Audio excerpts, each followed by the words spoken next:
Assalamualaikum warahmatullahi wabarakatuh. Perkenalkan, nama saya Nurul Afriani, NIM 240141807. Kali ini saya akan mereview sebuah jurnal internasional dengan judul Teaching Arts Management, yang dalam bahasa Indonesia yaitu pengajaran seni manajemen. Itu ditulis oleh Alexander Breaking ya pada tahun 2009. Jadi dengan Elsevier The Journal of Art Management, Law and Society dengan volume 38 halaman 270 sampai 280 2009. Jurnal ini merupakan jurnal tentang manajemen seni yang mana menjelaskan tentang bagaimana pengajaran manajemen seni yang seharusnya dilakukan. Dalam pembahasannya juga nanti kita akan menjelaskan komponen-komponen apa saja jika ingin melakukan manajemen dengan baik, yaitu salah satunya komponennya itu proses produksi seni, dan nanti juga kita akan bahas tentang kebijakan budaya dan manajemen budaya, serta pengembangan manajemen seni itu sendiri meliputi bekerja sama dengan proses kreativitas dan inovasi. Jadi penulis ini menjelaskan latar belakang tentang manajemen seni pada di situasi saat itu dan kondisi saat itu yang telah menghasilkan banyak kebingungan secara dalam segi metodologis di Eropa pada tahun 2006. Ya, tentu saja asal muasal dari kebingungan itu terkait erat dengan kebingungan pengajarannya di lapangan.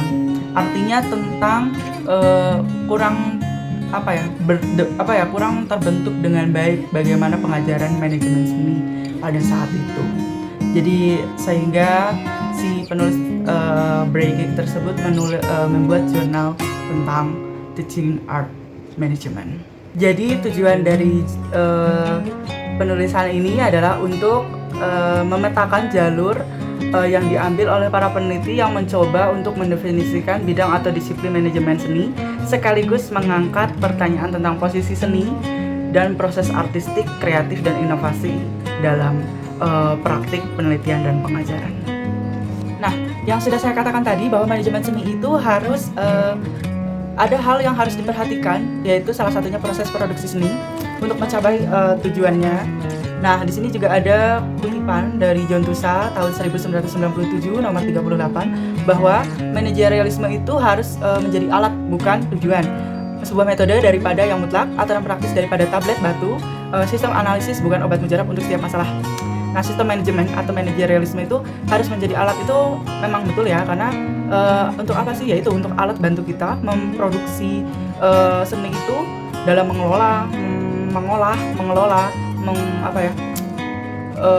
mengatur seperti itu agar kita mencapai tujuan manajemen seni itu sendiri.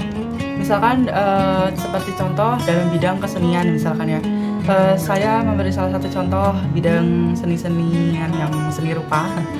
Misalkan ada seorang pelukis ya, yang dimana awal mulanya dia bisa mengelola dirinya sendiri dan memproduksi sebuah karya gitu kan.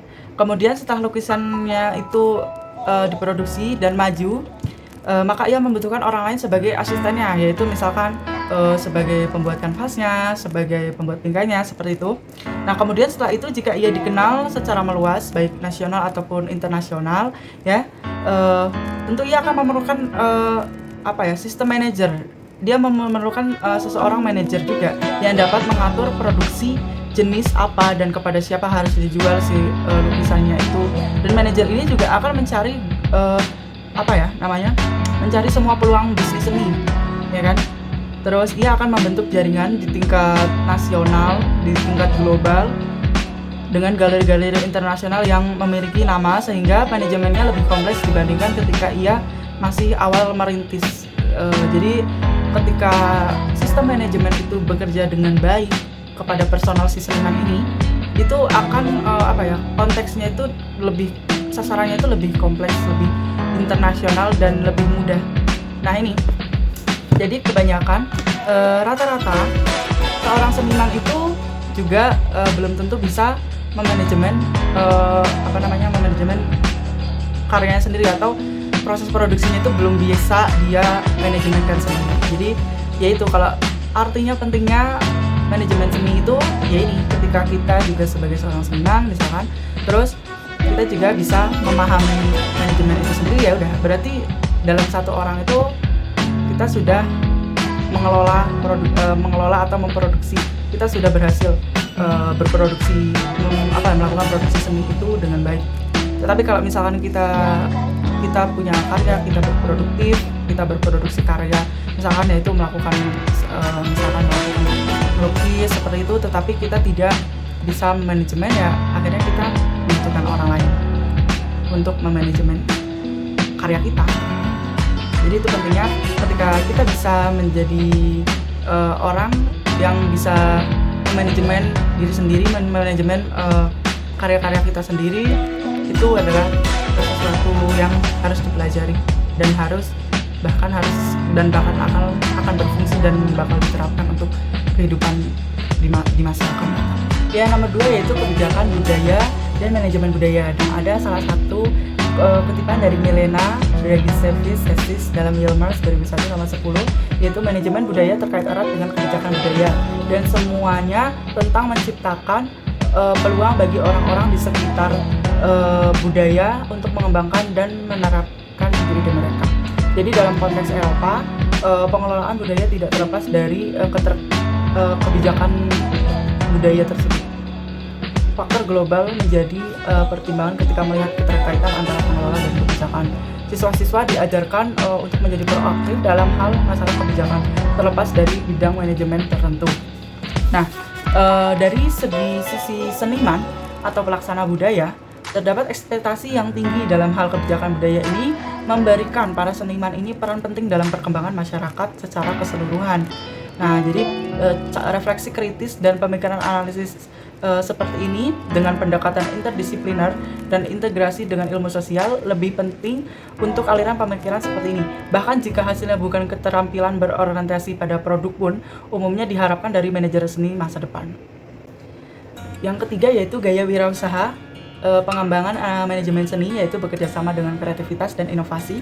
Faktanya adalah bahwa kreativitas dan inovasi sebagai konsep terpadu sebagai model manajemen bisnis dan seni terkini. Jadi ketika ada seorang seniman dan dia bisa memproduksi suatu karya dan dia juga bisa memanajemen dirinya sendiri, otomatis dia sudah masuk ke tahap ini, dia bisa bekerja sama dengan kreativitasnya dan dia juga bisa memunculkan inovasinya, yaitu dia memiliki metode produksi dan gaya kewirausahaan yang sesuai dengan sektor budaya dan seni. Ini dibuktikan oleh pentingnya yang diberikan oleh pemikir manajemen umum kepada gaya kewirausahaan, salah satu karakteristik utama dari kepemimpinan artistik. Dalam artian, manajemen kreativitas ini adalah masalah yang sangat penting bagi sektor manajemen seni itu sendiri. Jadi seniman tersebut bisa mengelola perhatian, proses mengelola gagasan menjadi mata uang yang baik, dan masalah struktural dalam mengelola hubungan sebagian dari keseluruhan. Hal ini dicantumkan oleh Van de Ven pada tahun 1986. Jadi sang seniman tersebut itu telah mencapai itu.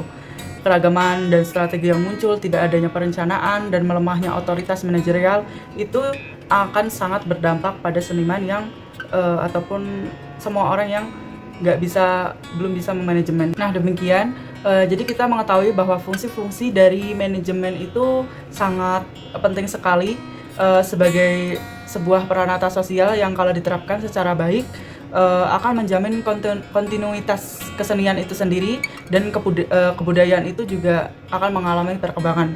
Mereka menyadari pentingnya perencanaan dalam organisasi kesenian, dan juga menyadari bahwa pentingnya pengorganisasian yang tepat untuk kesenian itu salah satunya membutuhkan sistem manajemen.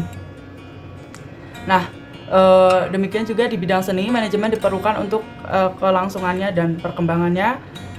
Berkaitan dengan manajemen, kita bisa mengelola, mengatur, dan mengolah sistem dengan terarah gitu loh. Demikian yang dapat saya sampaikan dalam review jurnal pada Teaching Art Management.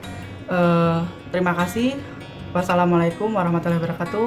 Mohon maaf apabila ada kesalahan kata dan kata-kata yang kurang tepat.